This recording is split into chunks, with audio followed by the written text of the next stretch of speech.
ধানমন্ডির ৩২ নম্বর গুড়িয়ে দিল বিক্ষুব্ধ ছাত্র জনতা। মিছিলে গুলির অভিযোগে স্বরাষ্ট্র উপদেষ্টার বাসভবন অভিমুখে যাত্রা, বিচার দাবি।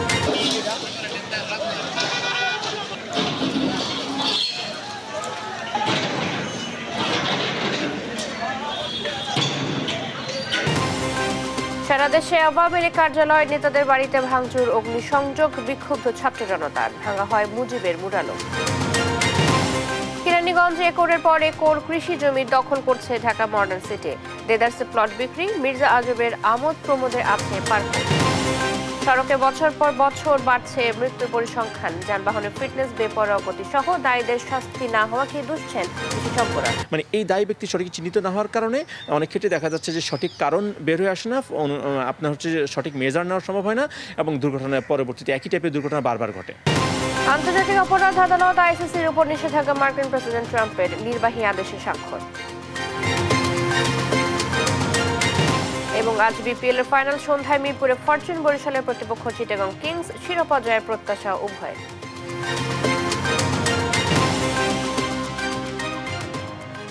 দেখছিলেন সংবাদ শিরোনাম। সংবাদ সকালে আপনাদের সাথে আছি আমি চৈতি সরওয়ার। বিক্ষুব্ধ জনতার আক্রোশে ধ্বংসস্তূপ ধানমন্ডির ৩২। বৃহস্পতিবার দিনভর চলে অগ্নিসংযোগ ও ভাঙচুর। ভবিষ্যতে কোনো সরকার ফ্যাসিস্ট হবার চেষ্টা করলে একই পরিণতি হবে বলেও হুঁশিয়ারি ছাত্র জনতার। আলিমুজ্জামান সাফওয়ানের রিপোর্ট, জানাচ্ছেন নাফিয়া ফারজানা। সকাল থেকেই ধানমন্ডির ৩২ নম্বরে বিক্ষুব্ধ ছাত্র জনতার উপস্থিতি। বুলডোজার কর্মসূচির অংশ হিসেবে রাত গড়িয়ে বৃহস্পতিবার সকালেও চলে শেখ মুজিবের বাড়ি ভাঙার কার্যক্রম। এতে অংশ নিতে অনেকে এসেছেন রাজধানীর বাইরে থেকেও। যে যেভাবে পারছেন ভেঙে নিচ্ছেন দরজা, জানালা ও বিভিন্ন আসবাবপত্র। বেলা ১২টায় বুলডোজার সরিয়ে নিলেও থামেনি ক্ষোভের বহিঃপ্রকাশ।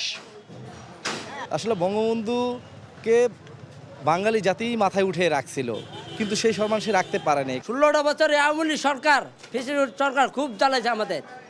মনে হয় শান্তিটা পূর্ণ হলো। মূলত বাংলাদেশের যত স্বৈরাচারী আতুর ঘর ছিল এটা, এই জন্য এটা মাটির সাথে মিশিয়ে দেওয়াটা আমাদের কর্তব্য মনে করি। এ সময় তারা বলেন, বাংলাদেশের স্বৈরাচার সৃষ্টি হয়েছিল এ বাড়িকে ঘিরে, তাই পতিত স্বৈরাচারের কোনো চিহ্ন বাংলার মাটিতে থাকতে দেয়া হবে না। অন্যায় অত্যাচার করে যেসব মানুষকে তারা হত্যা করছে, এর বহিঃপ্রকাশ আজকে এই ১৬-১৭ কোটি জনগণ তাদের বহিঃপ্রকাশ ঘটাইছে। আজকে এই দেশটাকে যেভাবে শেষ করছে, যেভাবে মানুষের উপর অত্যাচার জুলুম যেটা করছে, তার পরিণতি হলো এটা। এর আগে ভারত থেকে শেখ হাসিনার অডিও বার্তা প্রচারের খবরে বিক্ষুব্ধ হয়ে উঠে ছাত্র জনতা, যার অংশ হিসেবে দেশব্যাপী ছড়িয়ে পড়ে বুলডোজার কর্মসূচি। নাফিয়া ফারজানা, দেশ টিভি, ঢাকা। বুধবার রাত থেকে জ্বলছে ধানমন্ডির সুধা সদন। বৃহস্পতিবার বিকেলেও নেভেনি সেই আগুন। ফ্যাসিস্ট হাসিনার বাড়িটি একবার ঘৃণা ভরে দেখতে ভিড় করেন উৎসুক জনতাও। নিয়াজ মোর্শেদকে সাথে নিয়ে আরো জানাচ্ছেন ফাহিম ইউসুফ। দ্রোহের আগুনে জ্বলছে সুধা সদন। বুধবার রাতে স্বৈরাচার শেখ হাসিনার বক্তব্যকে কেন্দ্র করে বিক্ষুব্ধ ছাত্র জনতা বিক্ষোভে ফেটে পড়েন। ভাঙচুর করেন ধানমন্ডি ৩২-এর বাড়ি, সেই সাথে সুধা সদনও। বৃহস্পতিবার বিকেলেও সুধা সদনে দ্রোহের আগুন যেন থামতেই চায় না, ছড়াচ্ছে বিদ্রোহের লেলিহান শিখা। ফ্যাসিস্ট হাসিনার ব্যক্তিগত এই বাড়িটি অনেকেই দেখতে আসেন কৌতূহল নিয়ে। বলেন, কখনো দেখা হয়নি বাড়ির ভেতরটি। একটা মানুষ যেমন কর্ম করে তেমন তার ফল হয়, এটা আগে শুনছি। ফেরাউনের ঘটনা শুনছি, দেখি নাই। এরা যেটা করছে ঠিকই করছে আমার জানা মতে। ওরা জ্বালাচ্ছে এখন, এটা ঠিকই করছে, এটাকে বিলুপ্ত করা উচিত এগুলোকে। সুধা সদন দেখতে আসা জনতারা অনেকেই বলছেন, ৫ আগস্টের পরে নানা মতানৈক্য শুরু হলেও এই বিক্ষোভ প্রমাণ করেছে ফ্যাসিস্টদের বিরুদ্ধে বাঙালি জনতা সবসময় ঐক্যবদ্ধ থাকবে। এই ৫ই ফেব্রুয়ারির ঘটনায় সেটা একটা স্পষ্ট আমরা বার্তা দিতে পারলাম সারা বিশ্বের কাছে যে না, দেশের ক্ষেত্রে, দেশের স্বাধীনতার ক্ষেত্রে, দেশের গণতন্ত্রের ক্ষেত্রে কোনো রকমের ছাড় না। আর ছিন্নমূল মানুষরা বাড়িটি থেকে যে যা পারছেন নিয়ে যাচ্ছেন। বাঙ্গা হই আমরা, বাঙ্গামকে দাঁত পাবলে হয়েছি, বাঙ্গা যেটি হয়েছে পুরা মোরা লইছি। এই দ্রোহ আর বিদ্রোহের আগুনে শুধু সুধা সদনই পুড়ছে না, পুড়ছে বিগত ১৫ বছরের স্বৈরাচারী হাসিনার অত্যাচারী শাসনও। ফাহিম ইউসুফ, দেশ টিভি, ঢাকা। শেখ হাসিনা ভাষণের প্রতিক্রিয়ায় রাজধানী সহ সারা দেশে ভাঙচুর অগ্নিসংযোগ করেছে বিক্ষুব্ধ ছাত্র জনতা। রাজশাহী, কিশোরগঞ্জ, ফেনী, খুলনা, নারায়ণগঞ্জ সহ আরো কয়েকটি জেলায় আওয়ামী লীগ নেতাদের বাড়ি, কার্যালয়ে ভাঙচুর ও আগুন দিয়েছে বিক্ষুব্ধ ছাত্র জনতা। ভাঙা হয় মুজিবের মুরারও। সহকর্মীদের পাঠানো তথ্য ও ছবিতে সালমা জাহানের রিপোর্ট। রাজশাহী সিটি কর্পোরেশনের সাবেক মেয়র AHM খায়রুজ্জামান লিটনের নগরী উপশহরের বাড়ি বুলডোজার দিয়ে গুঁড়িয়ে দেওয়া হয়েছে। বৃহস্পতিবার রাত 11:30টার দিকে এ ঘটনা ঘটে। বুলডোজার কর্মসূচির অংশ হিসেবে গাইবান্ধা জেলা আওয়ামী লীগের কার্যালয় গুঁড়িয়ে দিয়েছে বৈষম্য বিরোধী ছাত্র জনতা। তো আজ যে আমরা এতদূর পৌঁছাইতে পারবো, আজ এটা হয়তো আমাদের একটা শান্তিময় দিন লাগতেছে। আমরা এখান থেকে ইনশাআল্লাহ সারা জীবনের জন্য তুলে দিব। জয়পুরহাটের পাঁচবিবি পাঁচমাথা মোড়ে স্থাপিত বঙ্গবন্ধুর মুরাল বৃহস্পতিবার রাত 9:30টার দিকে ভাঙচুর করে ছাত্র জনতা। বগুড়াতেও বুলডোজার দিয়ে গুঁড়িয়ে দেওয়া হয়েছে আওয়ামী লীগের কার্যালয়। এছাড়া ভাঙচুর করা হয় জাসদ ও জাতীয় পার্টির অফিস।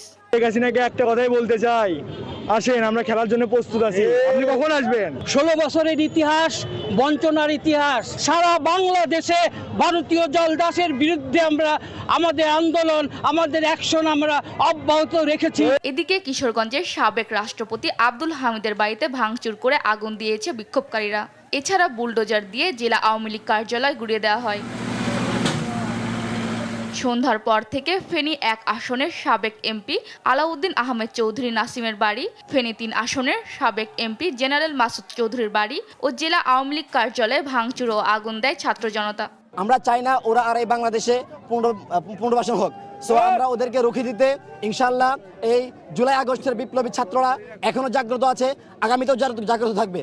খুলনার দিঘলিয়া উপজেলার নগরঘাটে রাত 9টায় শেখ হাসিনার গোডাউন ভাঙচুর ও লুটপাট করেছে বিক্ষুব্ধ ছাত্র জনতা। রাত 9টার পর ছাত্র জনতার উত্তেজনা ছড়িয়ে পড়ে ভোলাতেও। পৌরসভা কার্যালয়, জেলা পরিষদ, জেলা প্রশাসক কার্যালয়ের বঙ্গবন্ধুর 3টি মুরাল এবং বাংলা স্কুল মোড় চত্বরে অবস্থিত জেলা আওয়ামী লীগের কার্যালয় ভেঙে গুঁড়িয়ে দেওয়া হয়। নারায়ণগঞ্জের চাষারায় অবস্থিত সাবেক সংসদ সদস্য শামীম ওসমানের বাড়ি ভাঙচুর করে আগুন দিয়েছে বিক্ষুব্ধ জনতা। বৃহস্পতিবার রাত 7:30টার দিকে কয়েকশো মানুষ জড়ো হয়ে বুলডোজার দিয়ে 2 তলা বিশিষ্ট ভবনটি ভাঙা শুরু করে। ময়মনসিংহ নগরীর পাটগুদাম ব্রিজ মোড়ে জয় বাংলা চত্বর গুঁড়িয়ে দেয় বিক্ষুব্ধ ছাত্র জনতা। সালমা জাহান, নিউজ ডেস্ক, দেশ টিভি। শেখ হাসিনার ভাষণের প্রতিক্রিয়ায় সারা দেশে ভাঙচুর অগ্নিসংযোগ করেছে বিক্ষুব্ধ ছাত্র জনতা। চাঁপাইনবাবগঞ্জ ও নারায়ণগঞ্জের পরিস্থিতি জানবো আমাদের সহকর্মী তারেক রহমান ও বিল্লাল হোসেনের কাছ থেকে। প্রথমে চলে যেতে চাচ্ছি চাঁপাইনবাবগঞ্জে, সেখানে আছেন তারেক রহমান। তারেক, এখন চাঁপাইনবাবগঞ্জে কি ধরনের পরিস্থিতি বিরাজ করছে জানাবেন? জি চ্যুতি, আপনাকে যদি একটু বলে রাখি, গতকাল কিন্তু ফ্যাসিবাদ বিরোধী মঞ্চের নেতা কর্মীরা কিন্তু চাঁপাইনবাবগঞ্জে জেলা আওয়ামী লীগ কার্যালয় আছে, সেই আওয়ামী লীগের কার্যালয়টি তারা প্রথমে ভাঙচুর করে এবং অগ্নিসংযোগ করে, পরে কিন্তু তারা বুলডোজার দিয়ে গুঁড়িয়ে দেওয়ার চেষ্টা করে কিন্তু তারা বুলডোজার না পাওয়ার কারণে ব্যর্থ হয়েছে। পরবর্তীতে কিন্তু জেলা আওয়ামী লীগের যে সাধারণ সম্পাদক এবং সাবেক সংসদ সদস্য আব্দুল ওদুদের বাড়িতে তারা কিন্তু ভাঙচুর এবং অগ্নিসংযোগ চালায়। তাদের আজকে কিন্তু কর্মসূচি ছিল এই বুলডোজার দিয়ে একটি আওয়ামী লীগের জেলা অফিসে কার্যালয় গুঁড়িয়ে দেওয়া এবং আব্দুল ওদুদের যে বাড়িটি আছে সেই বাড়িটি তারা কিন্তু গুঁড়িয়ে দেওয়ার কিন্তু কর্মসূচি নিয়েছিলেন। আপনাকে যদি একটু দেখাতে চাই, জেলা আওয়ামী লীগের কার্যালয়ের পাশে আমরা এই মুহূর্তে অবস্থান করছি। এই জেলা আওয়ামী লীগের কার্যালয়টি কিন্তু তারা কিন্তু একেবারে কিন্তু ধ্বংসস্তূপে পরিণত করেছে এবং এখানে কিন্তু একেবারে ধ্বংসলীলায় পরিণত হয়েছে। তারা কিন্তু ইট এবং যাবতীয় যা ছিল আসবাবপত্র সবকিছু তারা কিন্তু গতকাল কিন্তু খুলে নিয়ে গেছে এবং তারা কিন্তু ভাঙচুর চালিয়েছে। আপনাকে যদি একটু বলি যে এই জেলা আওয়ামী লীগের কার্যালয়টি কিন্তু গত 5 আগস্ট প্রথমে কিন্তু ভাঙচুর এবং অগ্নিসংযোগ করা হয়। এরপর পরে কিন্তু গতকালকে কিন্তু ভাঙচুর এবং অগ্নিসংযোগ করা হয়েছে এবং সমস্ত মালামাল কিন্তু একেবারে আগুন দিয়ে পুড়িয়ে দেওয়া হয়েছে এবং এর পাশে একটি ক্লাব ছিল, সেই ক্লাবটি কিন্তু তারা ভাঙচুর করেছে। এবং আমার ডান পাশেই কিন্তু জেলা আওয়ামী লীগের সাধারণ সম্পাদক আব্দুল ওদুদের বাড়ি, সেই বাড়িটিও কিন্তু ভাঙচুর করে একেবারে কিন্তু লুটপাট করে নেওয়া হয়েছে এবং অগ্নিসংযোগ করা হয়েছে। বাড়ির আসবাবপত্র কিছু নেই বললেই চলে আর কি। কিছুক্ষণ আগে আমাদের সাথে কথা হয়েছিল বৈষম্য বিরোধী অর্থাৎ ফ্যাসিবাদ বিরোধী মঞ্চের নেতা কর্মীদের সাথে। তারা কিন্তু বলছেন যে এই জেলা আওয়ামী লীগের কার্যালয় এবং আব্দুল ওদুদের বাড়ি তারা কিন্তু গুঁড়িয়ে দেবেন। সেই ক্ষেত্রে একটি তারা আশ্বস্ত করতে পেরেছিলেন কি যে কোনো পক্ষই যেন লুটপাট না করতে পারে, কেউ কোনো পক্ষই যেন ফায়দা লুটতে না পারে সে বিষয়টি তারা কিন্তু দেখভাল করছে।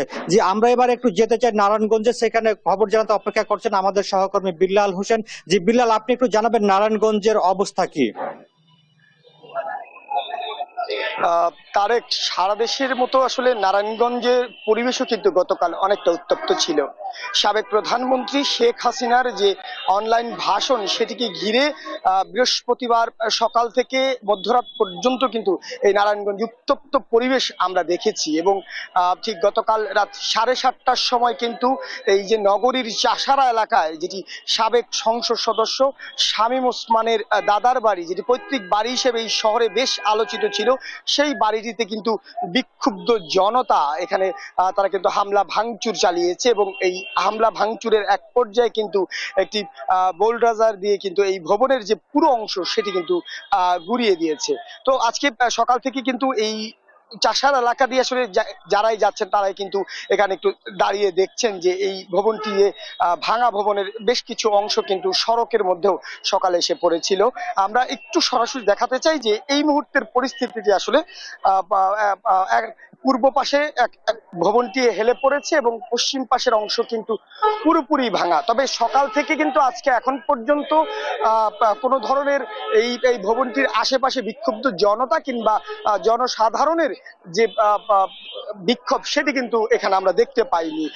তারেক, একটি বিষয় জানিয়ে রাখতে চাই যে গতকাল কিন্তু দুপুরের পর থেকেই নারায়ণগঞ্জ মহানগর বিএনপির পক্ষ থেকে যে শেখ হাসিনার অনলাইন ভাষণ সেটির প্রতিবাদে কিন্তু শহরে মিছিল হচ্ছিল। যখনই আসলে এই যে এই বিক্ষুব্ধ জনতা এই ভবনটিকে হামলা এবং ভাঙচুর করে, তার কিছুক্ষণ আগেও কিন্তু এই নগরীতে রাজনৈতিক দলের নেতৃবৃন্দরা কিন্তু বিক্ষোভ মিছিল চালিয়েছেন। তো আজকে সকাল থেকে এখন পর্যন্ত আসলে আমরা সেই পরিস্থিতিটি দেখিনি।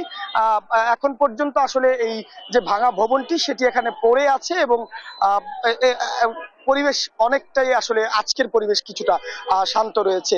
এর আগে কিন্তু গতকাল নারায়ণগঞ্জের যে জেলা প্রশাসকের কার্যালয়, নারায়ণগঞ্জের আদালত চত্বরে, সেখানেও কিন্তু বিএনপি পন্থী আইনজীবীরা বিক্ষোভ করেছেন এবং সেখানে কিন্তু শেখ মুজিবুর রহমানের যে মোরাল বানানো হয়েছিল সেগুলো কিন্তু ভাঙচুর করা হয়। তো আজকে এই যে সাবেক সংসদ সদস্য শামীম ওসমানের পৈতৃক বাড়ি, সেই বাড়িটির চারপাশে উৎসুক জনতার অনেক ভিড় রয়েছে এবং এই পরিস্থিতি কিন্তু সকাল থেকে এখন পর্যন্ত আমরা দেখেছি।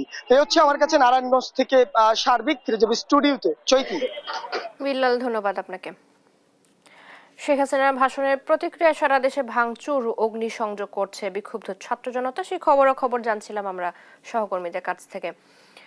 অবৈধ অস্ত্র উদ্ধার ও সন্ত্রাসীদের অবিলম্বে গ্রেপ্তারের দাবিতে স্বরাষ্ট্র উপদেষ্টার বাসভবন অভিমুখে যাত্রা করে যমুনার সামনে অবস্থান নেন বৈষম্য বিরোধী ছাত্র আন্দোলনের অন্যতম সমন্বয়ক হান্নান মাসুদ। এদিকে পিজি হাসপাতালের পুরাতন নামে প্রত্যাবর্তন ও দেশ থেকে মুজিববাদ বিলুপ্ত করতে হাসপাতালটির নামফলক ভাঙচুর করে ছাত্র জনতা। অন্যদিকে বনানীর শেখ সেলিমের বাসায় ভাঙচুর ও আগুন দেয় বিক্ষুব্ধ জনতা। কায়েস রাহাতের রিপোর্ট। স্বৈরাচারী হাসিনার উস্কানির প্রতিবাদ মিছিলে গুলিবর্ষণের ঘটনা ঘটেছে নোয়াখালীর হাতিয়ায়। এরই প্রেক্ষিতে বৃহস্পতিবার রাতে সামাজিক যোগাযোগ মাধ্যমে স্বরাষ্ট্র উপদেষ্টার বাসভবন অভিমুখে রওনা দেওয়ার কথা ঘোষণা করেন বৈষম্য বিরোধী ছাত্র আন্দোলনের অন্যতম সমন্বয়ক আব্দুল হান্নান মাসুদ। পরে পুলিশের ব্যারিকেডের মুখে প্রধান উপদেষ্টার বাসভবন যমুনার পাশে অবস্থান নেন তারা। দাবি করেন অবিলম্বে সব সন্ত্রাসীদের বিচার ও অবৈধ অস্ত্র উদ্ধারের। আজকে শেখ হাসিনার ভাষণের প্রতিবাদে সাধারণ শিক্ষার্থীরা যখন মিছিল শুরু করে, যখন সাবেক এমপির বাসভবনের সামনে দিয়ে যেতে থাকে, তখন তাদের উপর লেজার লাইট ব্যবহার করে তাদেরকে চিহ্নিত করে তাদের উপর গুলিবর্ষণ করা হয়। আমি বারবার রিকোয়েস্ট করেছি যে আমার এখানে এত অস্ত্র, আপনার অস্ত্রগুলো উদ্ধার করেন। আজ পর্যন্ত কোনো একটা যৌথ অভিযান চালানো হয় না। এদিকে দেশ থেকে ফ্যাসিস্ট মুজিববাদকে বিলুপ্ত করতে রাজপথে নেমেছে সাধারণ ছাত্র জনতা। গেল রাতে পিজি হাসপাতালের প্রধান ফটক থেকে শেখ মুজিবের নাম ভেঙে ফেলা হয়। সেখানে থাকা সাধারণ মানুষ বলেন, ফ্যাসিস্ট উত্থান ঠেকাতে দেশ থেকে মুজিববাদ চিরতরে মুছে ফেলতে হবে। বাংলাদেশের মানুষ এখন যে স্বৈরাচারী হাসিনাকে বিতাড়িত করে তার বাবার যেই স্মৃতিচারণ, যে মুজিব পূজাকে বাংলাদেশ থেকে বিতাড়িত করেছে, ফ্যাসিবাদের যে চিহ্নগুলো রয়েছে সেগুলোকে মুছে দেওয়ার জন্য তারা কিন্তু গতকালকে কাজ করেছে। অন্যদিকে পতিত স্বৈরশাসকের অন্যতম নেতা শেখ সেলিমের বনানীর বাসায় ভাঙচুর ও আগুন দেয় বিক্ষুব্ধ ছাত্র জনতা। প্রত্যক্ষদর্শীরা জানায় ভাঙচুরের পর রাত 12টার দিকে ভবনে আগুন দেয়া হয়। 12টার পরের থেকে শুরু করছে, প্রায় 20-30 জন লোক আসছে, সবাই এসে ভাঙচুর করছে, ভাঙচুর করে আগুন ধরায় দিচ্ছে। আগুন লাগানোর পরে আসছি আমাদের মালিকের বাড়ি রক্ষা করার জন্য। কায়েস রাহাত, দেশ টিভি, ঢাকা। সবাইকে থামার আহ্বান জানিয়েছেন অন্তর্বর্তী সরকারের উপদেষ্টা মাহফুজ আলম। বৃহস্পতিবার দিবাগত রাতে সামাজিক যোগাযোগ মাধ্যম ফেসবুকের নিজস্ব আইডিতে দেয়া এক স্ট্যাটাসে তিনি এই আহ্বান জানান। এ সময় অভ্যুত্থানে ফসল নষ্ট হয় এমন কিছু থেকে বিরত থাকারও আহ্বান জানান তিনি। মাহফুজ আলম লেখেন, থামুন, শান্ত হন, সরকারকে কাজ করতে দিন, বিচার ও সংস্কার হবে। তিনি আরো লেখেন, এই উত্তপ্ত মৌসুমে কেউ থামতে বলবে না আপনাদের, কিন্তু আপনারা গালি দিলেও বলবো থামুন। এখন গঠনমূলক রাজনীতির সময় উল্লেখ করে তিনি বলেন, জনগণ এবার রাজনৈতিকভাবে শিক্ষিত হবার সুযোগ পেয়েছে। প্রতিরোধের প্রয়োজনেই সবাইকেই নিজেদের প্রশিক্ষিত, প্রাজ্ঞ ও স্থির করে তোলার আহ্বান জানান তিনি। মার্কিন যুক্তরাষ্ট্রে নতুন প্রেসিডেন্ট নির্বাচিত হওয়ার পর ঐতিহ্যবাহী ন্যাশনাল প্রেয়ার ব্রেকফাস্ট অনুষ্ঠানে যোগ দিয়েছেন মির্জা ফখরুল ইসলাম আলমগীর, আমির খসরু মাহমুদ এবং জাইমা রহমান। 6 ফেব্রুয়ারি যুক্তরাষ্ট্রের স্থানীয় সময় সকাল 7টায় ওয়াশিংটন ডিসির মার্কিন প্রেসিডেন্টের বাসভবন হোয়াইট হাউসে 7 ঘণ্টা ব্যাপী এই অনুষ্ঠান চলে। এসব অনুষ্ঠানে অংশ নেন বাংলাদেশ জাতীয়তাবাদী দল বিএনপির মহাসচিব মির্জা ফখরুল ইসলাম আলমগীর, জাতীয় স্থায়ী কমিটির সদস্য আমির খসরু মাহমুদ চৌধুরী এবং বিএনপির ভারপ্রাপ্ত চেয়ারম্যান তারেক রহমানের প্রতিনিধি barrister Zaima Rahman. President Donald Trump এবং ভাইস প্রেসিডেন্ট জে.ডি. ভ্যান্স ছাড়াও এই অনুষ্ঠানে যোগ দেন সিনেটর এবং কংগ্রেস সদস্যদের পাশাপাশি আমন্ত্রিত বিশ্ব নেতা, ব্যবসায়ী ও পেশাজীবীরা।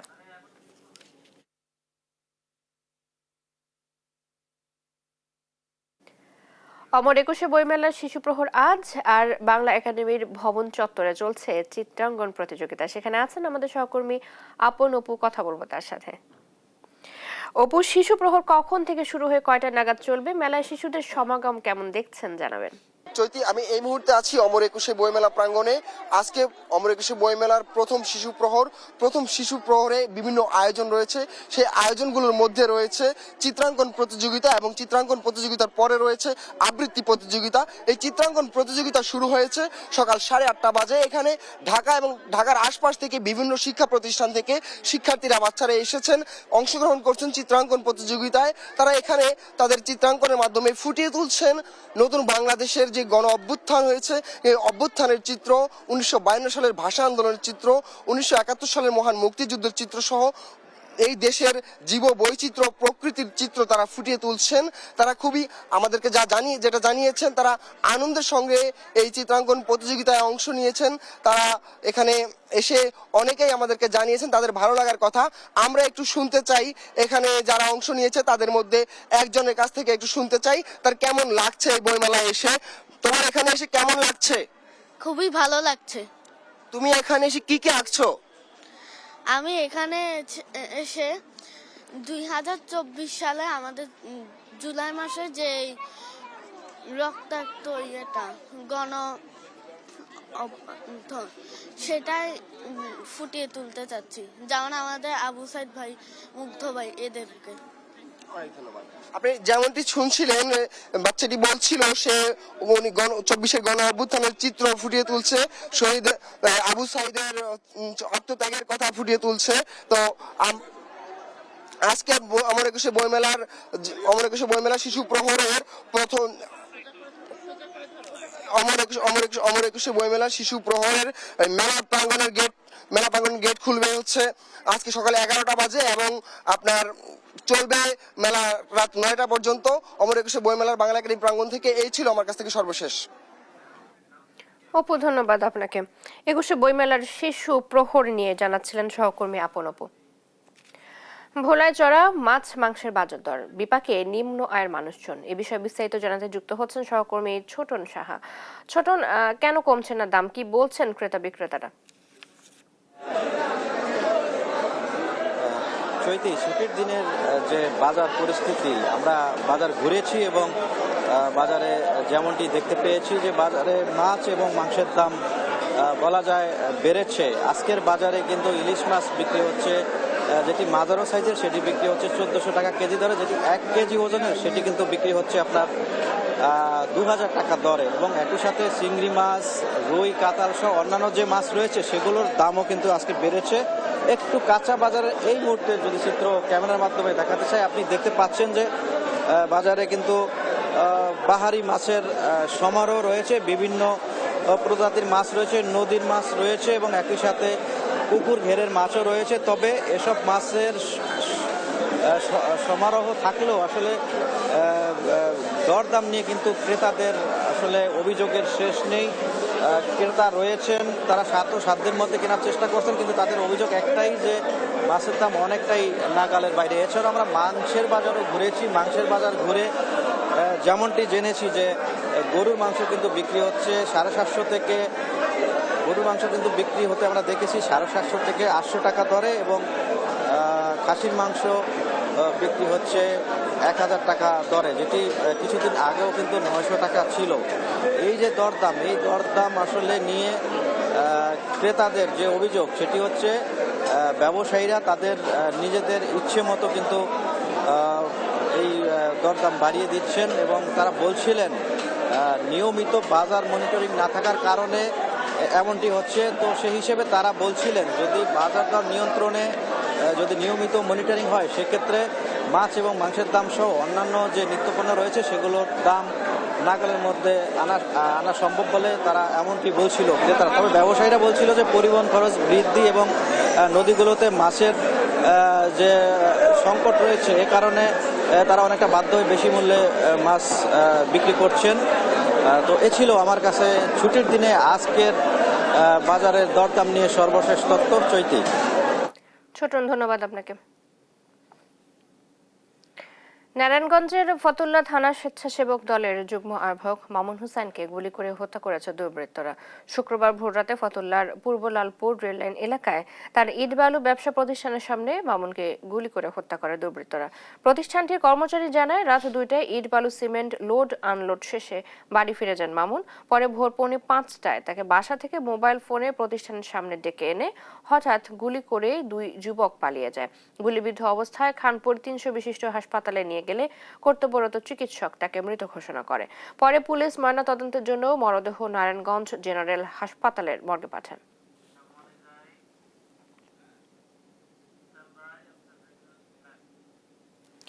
শেখ হাসিনা ভাষণের প্রতিক্রিয়ায় সারা দেশে ভাঙচুর, অগ্নিসংযোগ করেছে বিক্ষুব্ধ ছাত্র জনতা। এ নিয়ে আলোচনাতে লক্ষ্মীপুর থেকে সরাসরি যুক্ত হচ্ছেন আমাদের সহকর্মী সাইফুল ইসলাম স্বপন। সাইফুল, এখন লক্ষ্মীপুরে কি ধরনের পরিস্থিতি বিরাজ করছে জানাবেন?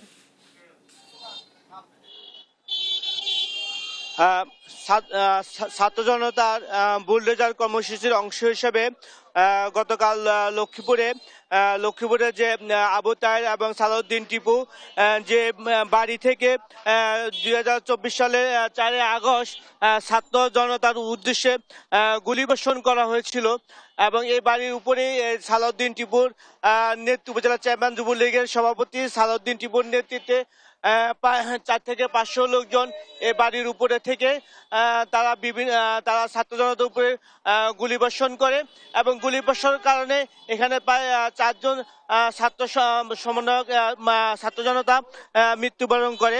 তো এই পরবর্তীতেই এখানে ওই সময় 4 তারিখে আগুন লাগানো হয়। গতকাল বিকেলে ছাত্র জনতা লক্ষ্মীপুরের বিভিন্ন জায়গা থেকে মিছিল নিয়ে এসে এই বিল্ডিং এবং জেলা আওয়ামী লীগের সাধারণ সম্পাদক নুরুদ্দিন চৌধুরী নয়ন বাসভবন ও জেলা আওয়ামী লীগের কার্যালয়, ছাত্রলীগের সাবেক সভাপতি মাহমুদুর নবী সোহেল এবং সাধারণ সম্পাদক লোটাসের বাড়িতে অগ্নিসংযোগ করে। তো অন্যান্য বাড়িতে অগ্নিসংযোগ করার পরও এই বাড়িতে গতকাল রাত 12টা পর্যন্ত অগ্নিসংযোগ এবং ভাঙচুর করে আজ সকাল থেকে এখনো আমরা দেখতে পাচ্ছি যে বিভিন্ন লোকজন এসে জানলার গ্রিল দরজা ভাঙচুর করছে এবং তারা এসবগুলো নিয়ে যাচ্ছে। এবং এখানকার যে ছাত্র জনতা আমরা তাদের সাথে সমন্বয়কদের সাথে কথা বলেছি, তারা আমাদেরকে যেটি জানিয়েছেন যে আসলে এই বিল্ডিং থেকে গুলিবর্ষণ করা হয়েছিল এবং ছাত্র জনতার উপরে 2 আগস্ট এবং 4 আগস্ট হামলা করা হয়েছিল এবং এখানে প্রায় 5 থেকে 6 ঘন্টা গুলিবর্ষণ করা হয়। এবং গতকাল যে সারা বাংলাদেশে যে ছাত্র জনতা বুলডোজার কর্মসূচি শুরু হওয়ার পর থেকে লক্ষ্মীপুরও এই কর্মসূচি তারা পালন করে এবং এখানকার বাড়িঘর ভাঙচুর করে। পরবর্তীতে আমরা লক্ষ্মীপুরের পুলিশ সুপারের সাথে কথা বলেছি। তারা আক্তার হোসেন আমাদেরকে জানিয়েছেন যে আসলে পুলিশের সতর্ক অবস্থা ছিল যেন অন্যান্য এলাকায় যেন মানুষের প্রাণহানি না ঘটে। তারা সেরকম অবশ্য আইনশৃঙ্খলা বাহিনী অসতর্ক অবস্থানে ছিল। এ ছিল লক্ষ্মীপুর থেকে বুলডোজার কর্মসূচির সর্বশেষ খবর। সাইফুল, ধন্যবাদ আপনাকে। স্বৈরাচারের প্রতিমন্ত্রী মির্জা আজমের আবাসন কোম্পানি ঢাকা মডার্ন সিটির নেই কোনো অনুমোদন। ক্ষমতার অপব্যবহার করে দেদারসে জমি দখল করে চলছে প্লট বিক্রি। অবৈধভাবে একরের পর একর ভরছে ফসলি জমি। ভূমিহীন হচ্ছে কৃষক, বিরান হচ্ছে ফসলি ক্ষেত। কেরানীগঞ্জের বেলনায় মির্জা আজমের আমোদ প্রমোদের জন্য পার্ক বানালেও সেটিরও নেওয়া হয়নি কোনো অনুমোদন। আবাসন কোম্পানির প্রচারণা ধারাবাহিকের আজ দ্বিতীয় পর্ব। শাহাদাত নিশাদ জানাচ্ছেন বাকিটা। ক্যামেরায় ছিলেন অঞ্জন বর্মন। যেহেতু আত্মীয়তার খাতিরে তার ভগ্নিপতির ব্যবসা, সেখানে কোনো কেউ হস্তক্ষেপ না করে, এটা তার ধরেন আওয়ামী লীগকে বলে গেছে। কেরানীগঞ্জে কয়েকশো একর জুড়ে বিস্তীর্ণ ঢাকা মডার্ন সিটি। স্বৈরাচারের প্রতিমন্ত্রী মির্জা আজমের বোনজামাইয়ের নামে এটি গড়লেও তোয়াক্কা করেননি সরকারি কোনো অনুমোদনের। বেসরকারিভাবে কোনো আবাসিক প্রকল্প নিতে হলে রাজুক থেকে নকশা সহ অনুমোদন নেয়ার বাধ্যবাধকতা থাকলেও সেই অনুমোদন নেই ঢাকা মডার্ন সিটির। ফলে প্লট বিক্রি বন্ধে মডার্ন সিটি ও স্থানীয় প্রশাসনকে চিঠি দেয় রাজধানী উন্নয়ন কর্তৃপক্ষ রাজুক। একই সাথে সাইনবোর্ড টানিয়ে বিজ্ঞাপন দিতে পারবে না বলেও নিষেধাজ্ঞা দেয় রাজুক। কিন্তু সেই নীতিরও তোয়াক্কা করেননি ঢাকা মডার্ন সিটি। এখনো মাইলের পর মাইল সাইনবোর্ড টানিয়ে প্লট বিক্রি করছে মডার্ন সিটি। আবাসন প্রকল্প ব্যবসায় জাতীয় গৃহায়ণ কর্তৃপক্ষের ছাড়পত্র প্রয়োজন হলেও সরকারি এই আইনের তোয়াক্কা না করেই আওয়ামী লীগের প্রভাব খাটিয়ে হাউজিং ব্যবসা করছে ঢাকা মডার্ন সিটি। এখানেই শেষ নয়, পরিবেশ অধিদপ্তর থেকেও তাদের নেই কোনো ছাড়পত্র।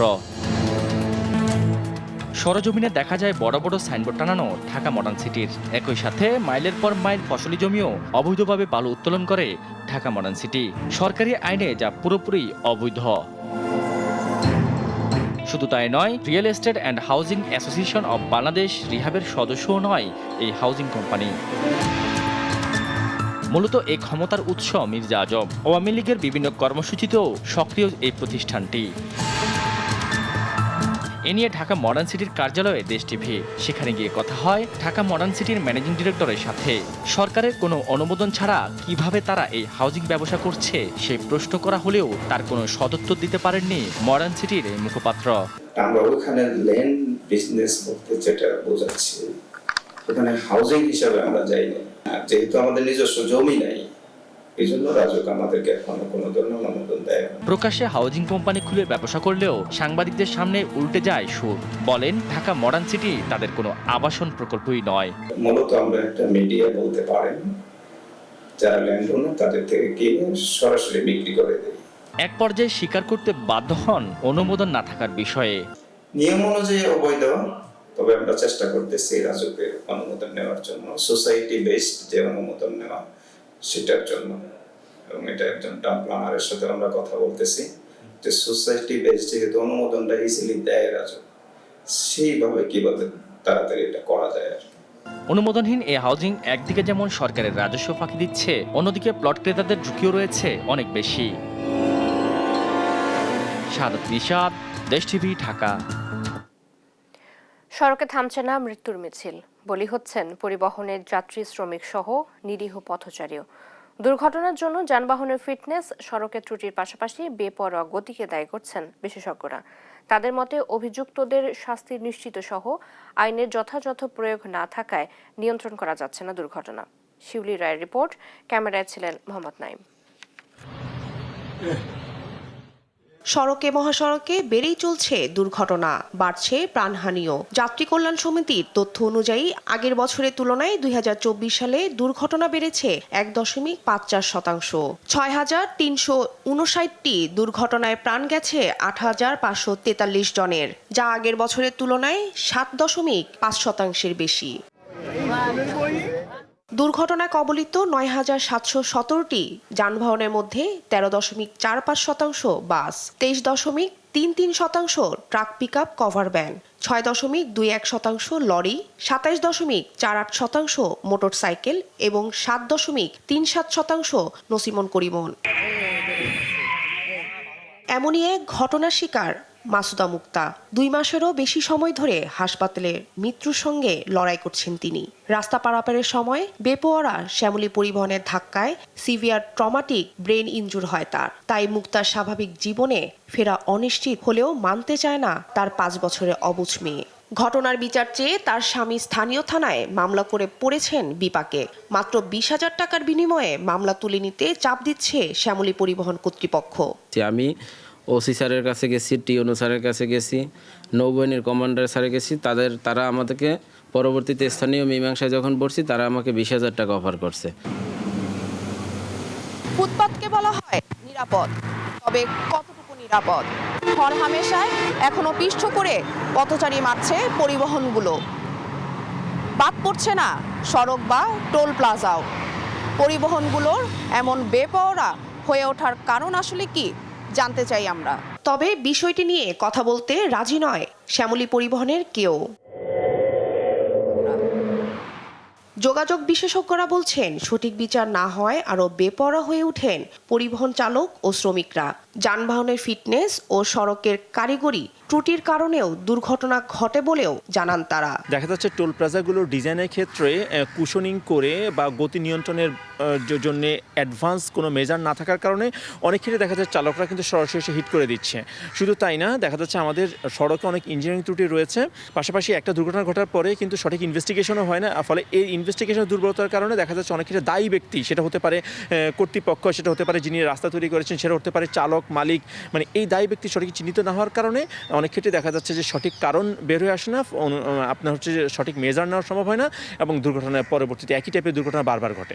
বাংলাদেশ যাত্রী কল্যাণ সমিতির মহাসচিব মোজাম্মেল হক চৌধুরী বলেন, আইনের সঠিক প্রয়োগ না থাকায় দিন দিন বাড়ছে দুর্ঘটনা। আমাদের এখানে আইন প্রয়োগের যে সংস্কৃতি, এটা আমরা অনেকখানি শিথিলতা, গাফিলতি লক্ষ্য করি।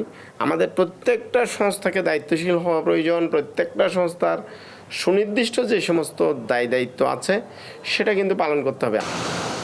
সড়কে বন্ধ হবে গতির প্রতিযোগিতা, ঘটবে না আর প্রাণহানি, এমনটাই আশা সবার। শিউলি রায়, দেশ টিভি, ঢাকা। দেখছেন সংবাদ সকাল।